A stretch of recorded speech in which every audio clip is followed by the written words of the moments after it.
ಕೇಳಿದೆ, ಇವರು ಲೋಕೇಣ ಚಂದ್ರವಣ್ಣ ಅವ್ರು ಕೇಳಿದೆ ಬರ್ತಾರ ಅಂತ. ನಿಜವಾಗ್ಲೂ ಬರ್ತಾರ 100%. ಪ್ರತಿ ದಿವಸ ನರಕವನ್ನ ಸ್ವರ್ಗನ ಮಾಡಿ ಜೀವನವನ್ನ ಮಾಡ್ತಕ್ಕಂಥ ನಮ್ಮ ಸ್ನೇಹಿತರು ನಾವು ಯಾಕೆ ಸೆಲೆಬ್ರಿಟಿ ಅಂತ ಕರಿಬಾರ್ದು?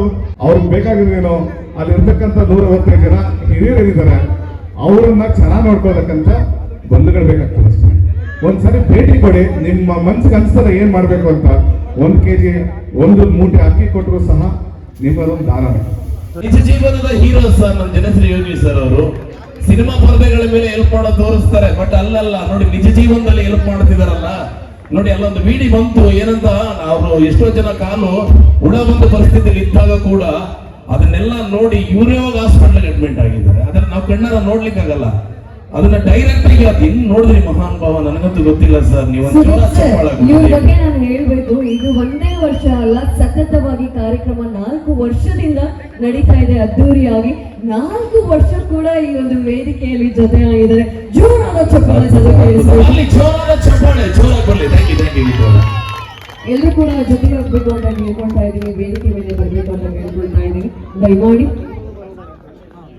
ಯೋಗಿ ಸರ್ ದಯಮಾಡಿ ಮುಂದೆ ಬರ್ಬೇಕು. ಇಷ್ಟು ಜನ ನಿಮ್ಗೋಸ್ಕರ ಕಾಯ್ತಾ ಇದ್ದಾರೆ. 1 ಅಲ್ಲ 2 ಅಲ್ಲ 3 ಅಲ್ಲ, ಸತತವಾಗಿ 4 ವರ್ಷ ಈ ಒಂದು ವೇದಿಕೆ ಮೇಲೆ ಜೊತೆಯಾಗಿದ್ದೀರಾ. ಸೊ ಈ ಒಂದು ಕಾರ್ಯಕ್ರಮದ ಕುರಿತಾಗಿ ಒಂದೆರಡು ಮಾತುಗಳನ್ನ ಆಡ್ಬೇಕು. ಎಲ್ರಿಗೂ ನಮಸ್ಕಾರ. ಎಲ್ರು ಚೆನ್ನಾಗಿದ್ದೀರಾ? ಸೌಂಡ್ ಕೇಳಿಸ್ತಾ ಇಲ್ಲ. ಸೊ ಅಲ್ಲಿ ಸೌಂಡ್ ಮಾಡಿದ್ರೆ ಮಾತಾಡೋದು ತುಂಬಾ ಖುಷಿ ಆಗುತ್ತೆ. ನನಗೆ ತುಂಬಾ ಖುಷಿ ಆಗ್ತಾ ಇದೆ, ಯಾಕಂದ್ರೆ ಬರೋಬ್ಬರಿ 4 ವರ್ಷಗಳಿಂದ ಈ ಒಂದು ಕಾರ್ಯಕ್ರಮಕ್ಕೆ ಬರ್ಲಿಕ್ಕೆ ನನ್ಗೆ ಅವಕಾಶ ಮಾಡಿಕೊಟ್ಟಂತ ನನಗೆ ಚಂದ್ರಣ್ಣ ಅವರು, ಸಂತೋಷಣ್ಣ ಅವರು, ಹಾಗೆ ಲೋಕೇಶ್ ಅವರು, ಇನ್ನು ಸಾಕಷ್ಟು ಜನ ಈ ಕಾರ್ಯಕ್ರಮವನ್ನು ನಡೆಸ್ತಿರ್ತಕ್ಕಂಥ ಅಧ್ಯಕ್ಷರುಗಳು, ಉಪಾಧ್ಯಕ್ಷರುಗಳು ಎಲ್ಲರಿಗೂ ಕೂಡ ಅವರ ಪಾದಗಳಿಗೆ ನಮಸ್ಕಾರ ತಿಳಿಸೋದಕ್ಕೆ ಇಷ್ಟಪಡ್ತೀನಿ. ಬಹಳ ಖುಷಿ ಆಗುತ್ತೆ ಅಣ್ಣವ್ರ ಕಾರ್ಯಕ್ರಮ ಅಂದ ತಕ್ಷಣ ನನಗೆ ಬರೋದಕ್ಕೆ. ಇನ್ನೊಂದು ಹೆಮ್ಮೆಯ ವಿಷಯ ನಾನು ಹೇಳಲೇಬೇಕು. ಈ ವೇದಿಕೆ ಮೇಲೆ ಅವಕಾಶ ಸಿಕ್ಕಿದಾಗ ಹೇಳದೆ ಹೋದ್ರೆ ಅದು ನಂದು ತಪ್ಪಾಗತ್ತೆ. ಚಂದ್ರಣ್ಣ ಅವರಾಗಿರ್ಬೋದು, ಸಂತೋಷಣ್ಣ ಅವರಾಗಿರ್ಬೋದು, ಹಾಗೆ ಈ ವೇದಿಕೆ ಎಲ್ಲ ಸದಸ್ಯರುಗಳಿಂದ ಇವತ್ತು ನಮ್ಮ ಜನಸ್ನೇಹಿ ನಿರಾಶ್ರಿತರ ಆಶ್ರಮಕ್ಕೆ ಸಾಕಷ್ಟು ಬಾರಿ ಸಾವಿರಾರು ರೂಪಾಯಿ ಮೆಡಿಸಿನ್ ಕಳಿಸ್ಕೊಡ್ತಾರೆ. ದಯವಿಟ್ಟು ಜೋರಾಗಿ ಒಂದ್ಸತಿ ಕ್ಲಾಸ್ ಮಾಡಿ. ಆಮೇಲೆ ಪ್ರತಿ ವರ್ಷ ಕೂಡ ಅವ್ರು ಮನ್ಸು ಮಾಡಿದ್ರೆ ಇನ್ನೂ ದೊಡ್ಡ ದೊಡ್ಡ ವ್ಯಕ್ತಿಗಳನ್ನ, ಸೆಲೆಬ್ರಿಟಿಗಳನ್ನ ಕರೆಸ್ಬೋದು. ಒಬ್ಬ ಸಾಮಾನ್ಯ ಟ್ಯಾಕ್ಸಿ ಡ್ರೈವರ್ನ ಕರೆಸ್ತಾರೆ ಅಂದ್ರೆ ನಿಮ್ ಮನ್ಸಿಗೆ ನಾವು ಯಾವಾಗ್ಲೂ ಚಿರಋಣಿ ಅಣ್ಣ. Thank you so much. ಹಾಗೆ ವೇದಿಕೆ ಮೇಲೆ ಅಣ್ಣವರಿದ್ದಾರೆ, ಸೊ ಅವ್ರಿಗೂ ಕೂಡ ಭಗವಂತ ಒಳ್ಳೇದ್ ಮಾಡ್ಲಿ, ಮೇಡಮ್ ಅವ್ರಿಗೂ ಒಳ್ಳೇದ್ ಮಾಡ್ಲಿ. ವಿಶೇಷವಾಗಿ ನೀವೆಲ್ಲ ಒಂದು ವಿಡಿಯೋನ ಗಮನಿಸಿದ್ರಿ, ತಮ್ಗೆಲ್ಲ ಏನ್ ಅನ್ನಿಸ್ತೋ ಗೊತ್ತಿಲ್ಲ. ಒಂದು 2.5 3 ನಿಮಿಷ ಇರೋ ವಿಡಿಯೋ ನೋಡಿ ಖುಷಿ ಪಟ್ಟಿರ್ಬೋದು, ಬೇಜಾರಾಗಿರ್ಬೋದು. ಇನ್ನೂ ಕೆಲವರು ಇದೇನು ದೊಡ್ಡ ವಿಷಯನ, ಸಿಂಪಲ್ ನಾವು ಮಾಡ್ಬೋದು ಅಂತ ಅನ್ಕೊಂಡಿರ್ಬೋದು. ಬರೋಬ್ಬರಿ 15 ವರ್ಷಗಳಿಂದ ಸತತವಾಗಿ ಸಮಾಜ ಸೇವೆಯಲ್ಲಿ ನನ್ನ ಜೀವನವನ್ನ ಮುಡುಪಾಗಿಟ್ಟಿದ್ದೀನಿ. ಯಾವ ಕಾರಣಕ್ಕೆ ಬೇಕಾದ್ರೂ, ಯಾವ ಸಮಯದಲ್ಲಿ ಬೇಕಾದ್ರೂ ನಮ್ಮ ಜೀವ ಹಾರಿ ಹೋಗ್ಬೋದು. ಯಾಕೆ ಈ ಮಾತನ್ನು ಹೇಳ್ತಾ ಇದ್ದೀನಿ ಅಂದ್ರೆ, ನಮ್ಮ ಆಶ್ರಮದಲ್ಲಿ ಇರ್ತಕ್ಕಂಥ ಬರೋಬ್ಬರಿ 170 ಜನನು ಕೂಡ ಅನೇಕ ರೋಗಗಳಿಂದ ಬಳಲ್ತಾ ಇರುವಂತ ವ್ಯಕ್ತಿಗಳು ಅನ್ನೋದನ್ನ ಯಾವುದೇ ಕಾರಣಕ್ಕೂ ಮರಿಬಾರ್ದು. ಸೊ ಇಂಥ ವ್ಯಕ್ತಿಗಳಿಗೆ ಸರ್ಕಾರದಿಂದ 1 ರೂಪಾಯಿ ನಾನು ಪ್ರತಿ ವರ್ಷ ಬಂದಲ್ಲಿ ಮಾತಾಡ್ತೀನಿ ಅಣ್ಣ. 1 ವರ್ಷ ಕಳೀತಾ ಇದೆ ಹೊರತು ಸರ್ಕಾರದಿಂದ ಸಂಬಳ ಸಿಗ್ತಾ ಇಲ್ಲ ನಮಗೆ. ಅದು ಬಹಳ ಬೇಜಾರಾಗುತ್ತೆ. ಆದ್ರೂ ಕೂಡ ನೀವೆಲ್ಲರೂ ಪ್ರೀತಿ, ಪ್ರೋತ್ಸಾಹ, ಆಶೀರ್ವಾದದಿಂದ ಇವತ್ತು ಅಷ್ಟು ದೊಡ್ಡ ಸಂಸ್ಥೆನ ಕಟ್ಟೋದಕ್ಕೆ ನನಗೆ ಸಾಧ್ಯ ಆಗಿದೆ. ನೀವೆಲ್ಲರೂ ಸೋಷಿಯಲ್ ಮೀಡಿಯಾದಲ್ಲಿ ಗಮನಿಸ್ತಾ ಇರ್ತೀರಾ.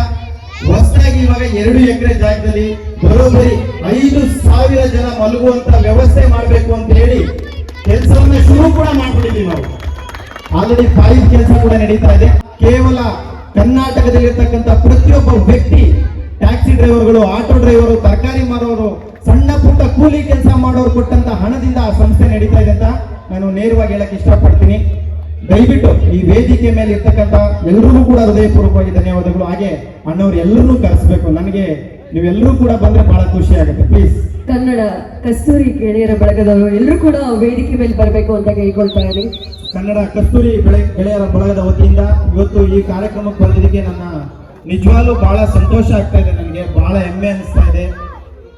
ಏನ್ ಹೇಳ್ಬೇಕಂತ ಪದಗಳಲ್ಲಿ ಹೇಳೋದಕ್ಕೆ ಸಾಧ್ಯ ಇಲ್ಲ.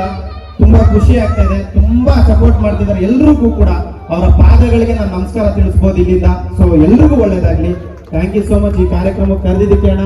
ಪ್ರತಿ ವರ್ಷ ನನ್ನನ್ನು ಕರಿತಾ ಇದ್ದೀರಾ, ಆಶೀರ್ವಾದ ಮಾಡ್ತಾ ಇದ್ದೀರಾ. ಸೊ ನನ್ನಿಂದ ನಿಮ್ಗೆ ಏನೂ ಇಲ್ಲ, ಆದ್ರೆ ನಿಮ್ ಪ್ರೀತಿ ನನಗೆ ಇವತ್ತು ಎಷ್ಟೋ ಜನರ ಸಾಕೋದಕ್ಕೆ ಶಕ್ತಿ ಬಂದಿದೆ. Thank thank you so much. ಎಲ್ರಿಗೂ ಒಳ್ಳೇದಾಗ್ಲಿ. ಧನ್ಯವಾದಗಳು. ಸರ್, ಇವಾಗ ನೀವ್ ಮಾತಾಡ್ಬೇಕು. ಏನ್ ಹೇಳಿದ್ರು ಗೊತ್ತಾ ಸರ್, ನಾನು ಸಾಮಾನ್ಯ ಚಾಲಕ ಅಂತ. ಆದ್ರೆ ಒಂದು ಮಾತನ್ನ ಈ ಒಂದು ವೇದಿಕೆ ಮುಖಾಂತರ ಹೇಳಕ್ ಇಷ್ಟಪಡ್ತೀನಿ. ಯಾವ IT ಡಾಕ್ಟರ್ ಯಾರು ಮಾಡ್ದಿರೋ ಕೆಲಸನ ನೀವು ಮಾಡ್ತಾ ಇದ್ದೀರಾ. ಹೊಡಿರಿ ಚಪ್ಪಾಳೆನ. ಸರ್, ಸತತವಾಗಿ 4 ವರ್ಷ ನೀವು ಕರೆದ ತಕ್ಷಣ ಅಷ್ಟೇ ಪ್ರೀತಿಯಿಂದ ಈ ಒಂದು ವೇದಿಕೆಗೆ ಗೌರವ ಕೊಡ್ತಾ ಇದ್ದಾರೆ. ಅವ್ರ ಬಗ್ಗೆ ಒಂದೆರಡು ಮಾತುಗಳನ್ನ ನೀವು ಆಡ್ಬೇಕು ಅಂತ ಕೇಳ್ಕೊಳ್ತಾ ಇದ್ದೀನಿ. ಇಲ್ಲಿ ನಡೆದಕ್ಕಂತ ಎಲ್ಲ ನನ್ನ ಆತ್ಮೀಯ ಸ್ನೇಹಿತರೆ, 4 ವರ್ಷಗಳಿಂದ ನಾವಿಲ್ಲಿ ಕನ್ನಡ ರಾಜ್ಯೋತ್ಸವವನ್ನು ಮಾಡ್ತಾ ಇದ್ದೀವಿ. ಕನ್ನಡ ಕಸ್ತೂರಿ ತುಂಬ ಜನ ಕೇಳ್ತಾರೆ, ಈ ಸಲ ಯಾರು ಸೆಲೆಬ್ರಿಟಿ ಬರ್ತಾರೆ, ಯಾವ ಆಕ್ಟರ್ ಬರ್ತಾರೆ, ಯಾವ ಆಕ್ಟರ್ಸ್ ಬರ್ತಾರೆ. ನಮ್ಗೆ ಯಾವ ಆಕ್ಟರ್ ಬೇಡ, ಯಾವ ಆಕ್ಟರ್ಸ್ ಬೇಡ, ಈ ಸೆಲೆಬ್ರಿಟಿ ಇದೆ. ನಮಗೆ ನಿಜವಾದ ಸೆಲೆಬ್ರಿಟಿ ಯಾರು ಅಂದ್ರೆ ಯೋಗೀಶ್ ಅವ್ರ ಸೆಲೆಬ್ರಿಟಿ. ಯೋಗೀಶ್ ಅವ್ರನ್ನ ನಾವು ಮನಸ್ಸಲ್ಲಿ ಇಟ್ಕೊಂಡಿದ್ದೀವಿ. ಯಾಕೆಂದ್ರೆ ಸುಮಾರು ಜನ ಅವ್ರ ಆಶ್ರಮಕ್ಕೆ ಭೇಟಿ ಕೊಟ್ಟಿಲ್ಲ.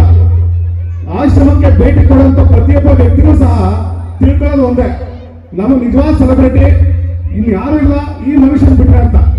ಯಾಕಂದ್ರೆ ನಾವು ಎಲ್ಲಾ ಕಡೆ ಹೋಗಿದ್ದೇವೆ, ಎಲ್ಲ ಒಂದು ವಿಭಾಗದಲ್ಲೂ ಸಹ ನಾವು ಕೆಲಸ ಮಾಡಿದ್ದೀವಿ.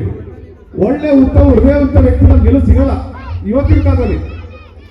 ಎಲ್ಲೋ ಹೋಗ್ತೀವಿ, ಒಂದು ಹೃದಯ ಪಾಠ ಮಾಡ್ತೀವಿ, ಎಲ್ಲೋ ಒಂದು ಪಾರ್ಟಿ ಮಾಡ್ತೀವಿ, ಮನೆಗೆ ಬರ್ತೀವಿ. ಪ್ರತಿ ದಿವಸ ನರಕವನ್ನ ಸ್ವರ್ಗನ ಮಾಡಿ ಜೀವನವನ್ನ ಮಾಡ್ತಕ್ಕಂಥ ನಮ್ಮ ಸ್ನೇಹಿತರು ನಾವು ಯಾಕೆ ಸೆಲೆಬ್ರಿಟಿ ಅಂತ ಕರಿಬಾರ್ದು? ಪ್ರತಿ ದಿನ ಆ ಆಶ್ರಮದಲ್ಲಿ 165 ಜನ ರೋಗಿಷ್ಠರಿದ್ದಾರೆ ಅಥವಾ ವಯಸ್ಸಾದವರು ಇದ್ದಾರೆ, ಅನಾಥಾಶ್ರಮ ನಡೆಸ್ತಾ ಇದ್ದಾರೆ. ಪ್ರತಿ ದಿನ ನಾವು ಇವತ್ತು ನಮ್ಮ ತಂದೆ ತಾಯಿ ನೋಡ್ಕೊಂಡು ಕಷ್ಟ ಇದೆ. ಇವತ್ತು ವಯಸ್ಸಾದಂತ 60 ವರ್ಷ 65 ವರ್ಷ 70 ವರ್ಷ ಆದಂತವ್ರನ್ನ ತಂದೆ ತಾಯಿನ ಆಸ್ಪತ್ರೆಗೆ ಕರ್ಕೊಂಡೋಗಿ ಒಂದು ಚಿಕಿತ್ಸೆ ಕೊಡ್ಸೋದು ಕಷ್ಟ ಇದೆ. ಇನ್ನ 165 ಜನನ ಪ್ರತಿ ಇವರೊಬ್ಬರು ಮಾತ್ರ ಹೇಳ್ತಾ ಇಲ್ಲ, ಇವ್ರ ಧರ್ಮಪತ್ನಿ ಸಮೇತ ಪ್ರತಿಯೊಬ್ಬರಿಗೂ ಸಹ ಒಂದೇ ರೀತಿಯಲ್ಲಿ ನೋಡಿ, ಹೆಂಗಸರು, ಮಕ್ಕಳು, ಹಿರಿಯರು ಪ್ರತಿಯೊಬ್ಬರು ಸಹ ಒಂದೇ ರೀತಿ ನೋಡ್ಕೊಂಡು ತನ್ನ ತಾಯಿ ತಂದೆ ಅಂತ ನೋಡ್ಕೊಳ್ತಾ ಇದಾರಲ್ಲ, ಇವ್ರಿಗಿಂತ ಸೆಲೆಬ್ರಿಟಿ ನಮ್ಗೆ ಯಾರೇ ಬೇಕು? ಯಾಕೆ ನಾವು ಕರೆಸ್ಬೇಕು ಬೇರೆ ಸೆಲೆಬ್ರಿಟಿಗಳನ್ನ? ನಿಜವಾದಂತಹ ದೈವ ಭಕ್ತರು ಯಾರು ಇದ್ರೆ ನಾವು ಹೋಗಿ ದೇವಸ್ಥಾನಕ್ಕೆ ಹೋಗಿ ಹುಂಡಿಲ್ ಕಾಸು ಹಾಕಿ ಕೈ ಮುಕ್ಕೊಂಡು ಬರೋದಲ್ಲ, ಇವ್ರ ಆಶ್ರಮಕ್ಕೆ ಭೇಟಿ ಕೊಡಿ.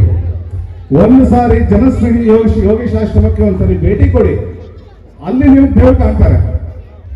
ನಿಜವಾದಂತಹ ದೇವ್ರ ಮಕ್ಕಳು ಎಲ್ಲಿದ್ದಾರೆ ಅಂದ್ರೆ ಆ ಆಶ್ರಮದಲ್ಲಿ ಇದ್ದಾರೆ. ನಾವು ಅದನ್ನ ಸ್ವಲ್ಪ ನಾವು ಗಮನ ತಗೋಬೇಕು. ನಾನು ಹೋದ ವರ್ಷ ಯೋಗೀಶ್ ಅವ್ರಿಗೊಂದು ಮಾತು ಕೊಟ್ಟಿದ್ದೆ.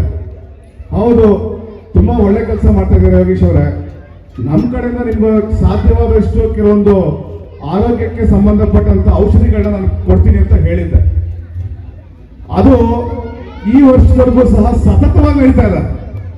ಸತತವಾಗಿ ಇವತ್ತಿಗೂ ಸಹ ಅಲ್ಲಿರ್ತಕ್ಕಂಥ ಶುಗರ್ ಮಾತ್ರೆಗಳಿರ್ಬೋದು, BP ಮಾತ್ರೆಗಳಿರ್ಬೋದು, ಬ್ಯಾಂಡೇಜ್ ಗಳಿರ್ಬೋದು, ಪ್ರತಿಯೊಂದು ಆರೋಗ್ಯಕ್ಕೆ ಸಂಬಂಧಪಟ್ಟಂತ ಔಷಧಿಗಳನ್ನು ಸಹ ನಾವು ಸಂಬಂಧಪಟ್ಟಂತ ಅಲ್ಲಿನ ಮೆಡಿಕಲ್ ಸ್ಟೋರ್ಗೆ ನಾವು ಕೊಡ್ತಕ್ಕಂಥ ಕೆಲಸವನ್ನು ನಿರಂತರವಾಗಿ ನಾವು ಮಾಡ್ತಾ ಇದ್ದೀವಿ. ಕಳೆದ ವರ್ಷ ಮೆಡಿಕಲ್ ಕ್ಯಾಂಪ್ ಸಹ ನಾವು ಮಾಡಿದ್ವಿ ಅಲ್ವಾ ಯೋಗೇಶ್ವರ? MBBS ಡಾಕ್ಟರ್ಗಳನ್ನ ಕರ್ಕೊಂಡೋಗಿ ಮೆಡಿಕಲ್ ಕ್ಯಾಂಪ್ ಮಾಡಿದ್ವಿ. ಅಲ್ಲಿರ್ತಕ್ಕಂಥ ಕೆಲವರು ನಮ್ಮ ಸ್ನೇಹಿತರೆಲ್ಲ ಏನ್ ಮಾಡ್ತಿದ್ರು, ಹುಟ್ಟುಹಬ್ಬ ಆಚರಣೆ ಮಾಡ್ತಾ ಇದ್ರು. ಅಂತೆಲ್ಲ ಹೋಗಿ ಅಲ್ಲೂ ಹುಟ್ಟುಹಬ್ಬ ಆಚರಣೆ ಮಾಡಕ್ ಸ್ಟಾರ್ಟ್ ಮಾಡಿದ್ದಾರೆ. ಒಂದು ಪರಿವರ್ತನೆ ಆಗ್ತಾ ಇದೆ. ಹೌದಪ್ಪ, ನಿಜವಾದಂತ ನಮಗೆ ನಮ್ಮ ಹುಟ್ಟುಹಬ್ಬ ಸಾರ್ಥಕ ಆಗ್ಬೇಕು, ಅಥವಾ ನಮ್ಗೆ ಏನೇ ಒಂದು ಕೆಲಸ ಮಾಡ್ಬೇಕು, ಒಂದು ಸಾರ್ಥಕತೆ ಸಿಗ್ಬೇಕು ಅಂದ್ರೆ ಯೋಗೇಶ್ ಅವ್ರ ಆಶ್ರಮಕ್ಕೆ ಹೋಗ್ಬೇಕು ಅಂತ ಇವತ್ತಿಗೂ ಸಹ ಪ್ರತಿಯೊಬ್ಬರು ಸಹ ಒಂದು ಸಾರಿ ಹೋದಂಥವ್ರು ಮತ್ತೆ ಮತ್ತೆ ಪ್ರತಿಯೊಬ್ಬರು ಅಲ್ಲಿ ಹೋಗಿ ಹೇಳ್ತಕ್ಕಂಥ ಕೆಲಸ ಮಾಡ್ತಾ ಇದ್ದಾರೆ. ದಯಮಾಡಿ ನಾನು ನಿಮ್ಗೆ ಹೇಳೋದು ಒಂದೇ ಮಾತು, ಎಲ್ಲೆಲ್ಲ ನಾವು ಹಣವನ್ನ ವ್ಯಯ ಮಾಡ್ತೀವಿ, ಹಾಳು ಮಾಡ್ತೀವಿ, ಇನ್ನೊಂದು ಮತ್ತೊಂದಕ್ಕೆ ಯಾವುದಕ್ಕೂ ಉಪಯೋಗಿಸ್ಕೊಳ್ತೀವಿ. ದಯವಿಟ್ಟು ನಾನು ನಿಮ್ಗೆ ಹೇಳೋದು ಒಂದೇ ಮಾತು, ಜನಸ್ನೇಹಿ ಯೋಗೀಶ್ ಆಶ್ರಮಕ್ಕೆ ಒಂದ್ಸರಿ ಭೇಟಿ ಕೊಡಿ. ಅವ್ರಿಗೆ ಬೇಕಾಗಿದ್ದೇನೋ ಅಲ್ಲಿರ್ತಕ್ಕಂಥ 165 ಜನ ಹಿರಿಯರಿದ್ದಾರೆ, ಅವರನ್ನ ಚೆನ್ನಾಗಿ ನೋಡ್ಕೋಬೇಕಂತ ಬಂಧುಗಳು ಬೇಕಾಗ್ತದೆ. ಒಂದ್ಸರಿ ಭೇಟಿ ಕೊಡಿ, ನಿಮ್ಮ ಮನ್ಸಿಗೆ ಅನ್ಸ್ತದೆ ಏನ್ ಮಾಡ್ಬೇಕು ಅಂತ. 1 kg 1 ಮೂಟೆ ಅಕ್ಕಿ ಕೊಟ್ಟರು ಸಹ ನಿಮ್ಮದೊಂದು ದಾನ. ನೀವ್ ಏನೇ ಕೊಟ್ಟರು ಸಹ ಸಾರ್ಥಕವಾಗಿರ್ತದ್ರಿ. ಹೋಗ್ರಿ, ಎಲ್ಲೋ ದೇವಸ್ಥಾನಕ್ಕೆ ಹೋಗ್ತೀರಾ, 1,000 2,000 ದುಡ್ಡು ಹಾಕ್ತೀರಾ, ಯೋಗೀಶ್ ಆಶ್ರಮಕ್ಕೆ ಬಂದು 1 ಮೂಟೆ ಅಕ್ಕಿ ಕೊಡ್ರಿ. ನಿಜವಾದಂತ ಸಾರ್ಥಕ ನಿಮ್ಗೆ ಅವತ್ತು ಸಿಗುತ್ತೆ ಅಂತ ಹೇಳ್ತಾ ನಾನು ಮಾತು ಮುಗಿಸ್ತೇನೆ. ಹಾಗೆ ನಮ್ಮ ಅಧ್ಯಕ್ಷರು ಕೂಡ ಇದ್ದಾರೆ, ಲೋಕೇಶ್. ಒಂದೆರಡು ಮಾತುಗಳನ್ನ ದಯಮಾಡಿ ಒಂದೆರಡು ಮಾತುಗಳು. ಇನ್ನೊಂದೇನ್ ಗೊತ್ತಾ, ಹಾ ಸರ್. ಮೊನ್ನೆ ಒಂದು ಕಾರ್ಯಕ್ರಮದಲ್ಲಿ ನೋಡಿದೆ ಸರ್, ಕೇಳಿದೆ ಸರ್ 29ನೇ ತಾರೀಕು ಬರ್ತಾ ಇದ್ದೀರಾ ಅಂತ. ಸರ್ ನನ್ನ ಬರ್ತಾರೆ ಇರೋ ಕಾರಣ ಹಲವಾರು ಗಣ್ಯ ವ್ಯಕ್ತಿಗಳು ಒಬ್ಬರು ಗೆಸ್ಟ್ಗಳು ಬರ್ತಾ ಇರ್ತಾರೆ ಹೋಗ್ತಾ ಇರ್ತಾರೆ, ನಾನು ಇರಬೇಕು ಅಂದ್ರು.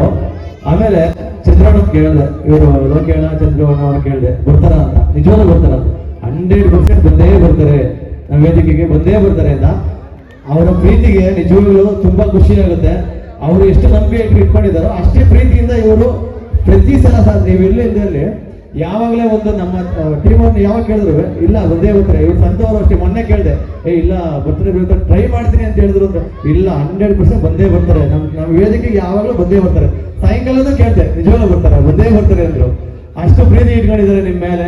ಇದು ಹೀಗೆ ಮುಂದುವರಿತಿರುತ್ತೆ. ನೀವು ಅಷ್ಟೇ ಪ್ರತಿ ವರ್ಷ ಈ ಕಾರ್ಯಕ್ರಮ ಬಂದು ನೀವು ಒಂದು ರಂಗು ಈ ಕಾರ್ಯಕ್ರಮದಲ್ಲಿ ದಯಮಾಡಿ ಈ ಕಾರ್ಯಕ್ರಮ ಬಂದು ದಯಮಾಡಿ ಪ್ರತಿಯೊಬ್ಬರು ನಿಮ್ಗೆ ಸಹಕರಿಸ್ತಾರೆ ಅಂತ ಹೇಳ್ತಾ ಆದ್ರೆ